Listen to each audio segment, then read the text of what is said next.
Superstars qualify हो चुके हैं, जिनमें से एक टीएलसी पेपर में ड्रू मैकिंटायर को फेस करेगा डब्ल्यूडब्ल्यूई चैंपियनशिप के लिए। इसके अलावा आज के मंडे नाइट रॉ में लाना को रॉ वुमेन्स चैंपियनशिप का मैच मिला था और द फिन ब्रे वाइट ने ये दिखा दिया है कि वो अभी भी रैंडी ऑर्टन के ही पीछे हैं। पूरी जानकारी के लिए वीडियो को अंत तक जरूर देखिएगा। दोस्तों, आज का मंडे नाइट रॉ शुरू हुआ टीम रॉ से, जिन्होंने सर्वाइवर सीरीज 2020 में मेंस मैच में स्मैकडाउन की टीम को हराया था और उनके साथ रिंग में डब्ल्यूडब्ल्यूई ऑफिशियल एडम पीयर्स भी थे और इन सब में यही डिसाइड हो रहा था कि कौन बनना चाहिए अगला number 1 contender for WWE championship. और सभी खुद को ये बोल रहे थे कि उन्होंने ज्यादा अच्छा परफॉर्म किया है सर्वाइवर सीरीज पेपर में, पर क्योंकि इन सब ने एक एक एलिमिनेशन किए थे इसलिए एडम पीयर्स सबकी बात सुन रहे थे। पर क्योंकि ब्रॉन स्ट्रोमन को सबसे आखिरी में मौका मिला बोलने का, इसलिए ब्रॉन ने गुस्से में आकर एडम पीयर्स पर ही अटैक कर दिया और बैक स्टेज में एडम ने बताया कि ब्रॉन स्ट्रोमन को अरीना से बाहर कर दिया गया है और उनका बस चलता तो वो स्ट्रोमन को डब्ल्यूडब्ल्यूई से फायर कर देते, पर जो ब्रॉन ने उन पर अटैक किया है उसका अंजाम बहुत ही बुरा होगा।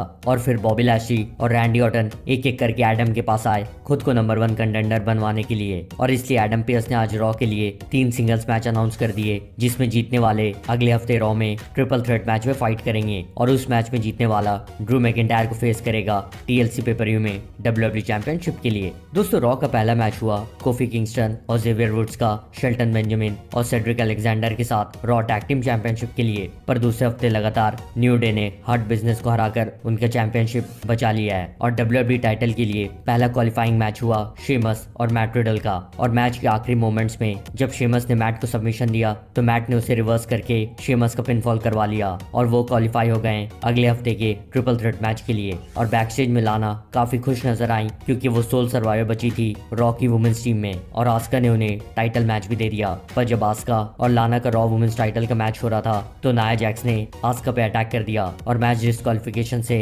खत्म हो गया था। पर इसके बाद हमें टैग टीम मैच देखने मिला लाना और आस्का का, नाया जैक्स और शाइना बिस्लर के साथ। और नाया ने एक बार फिर टेबल तोड़ना चाहा लाना के ऊपर, पर इस बार वो चूक गई और आस्का ने शाइना का पिनफॉल करवा के उनको और लाना को जीत दिलवा दी। दोस्तों, इसके बाद क्वालिफाइंग मैच हुआ बॉबी लैशली और कीथ ली के बीच में और एमवीपी ने पूरी कोशिश की कीथ ली को हरवाने की और जब उन्हें लगा कि लैशली को कीथ ली हरा देंगे तब उन्होंने कीथ ली पर अटैक कर दिया और कीथ ली डिस्क्वालिफिकेशन से जीत गए और वो अगले हफ्ते के ट्रिपल थ्रेट मैच के लिए भी क्वालिफाई हो चुके हैं। और फायरफ्लाई फन हाउस में एलेक्सा ब्लिस और ब्रे वाइट ने निकी क्रॉस को धमकी दी और इन दोनों का एक फनी और अजीब सा सेगमेंट फिर से हमें देखने को मिला। और इसके बाद सिंगल्स मैच हुआ निकी क्रॉस और एलेक्सा ब्लिस के बीच में। दोस्तों, इस मैच के दौरान एलेक्सा ब्लिस ने ऐसा दिखाया कि वो फिंड की चुंगल से निकल गई हैं और वो रोने लगी और इसलिए जब उन्हें निकी ने गले लगाया तो एलेक्सा ने उन्हें तुरंत सिस्टर एबिगेल देकर मैच को जीत लिया। और इसके बाद आज का मेन इवेंट हुआ रैंडी ऑर्टन और एजे स्टाइल्स के बीच में, जिसमें जीतने वाला एक स्टेप आगे बढ़ जाता